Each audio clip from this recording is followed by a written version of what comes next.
The Justice in Policing Act establishes a bold, transformative vision of policing in America.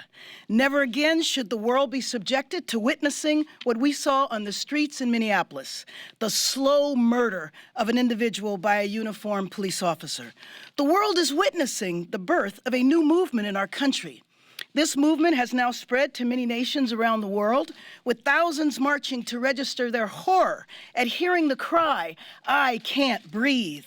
People marching to demand not just change, but transformative change that ends police brutality, that ends racial profiling, and ends the practice of denying Americans the right to have the ability to sue when they have been injured by an officer, that denies local jurisdictions the power to fire or prosecute offending officers. Good morning, everyone. But here we are, the martyrdom of George Floyd gave American experience a moment of national anguish as we grieve for the Black Americans killed by police brutality. Today, this moment of national anguish is being transformed into a movement of national action as Americans from across the country peacefully protest to demand an end to injustice. Today, with the Justice in Policing Act, the Congress is standing with those fighting for justice and taking action.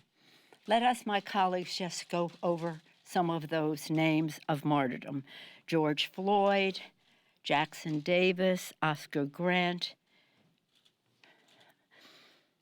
So sad, Breonna Taylor, Armand Arbery, Botham Jean, Terrence Crutcher, Philandro Castle, Freddie Gray, Walter Scott, Tamir Rice, Michael Brown, Eric Garner, Trayvon Martin. My colleagues, any other names you want to add? Sean Bell.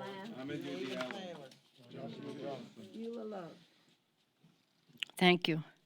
We cannot settle for anything less than transformative structural change. This current political environment.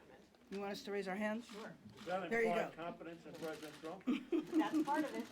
Part of what has been upside down in policing policy in America is that we have confused having safe communities with hiring more cops on the street, as though that is the way to achieve safe communities, when in fact, the real way to achieve safe and healthy communities is to invest in those communities,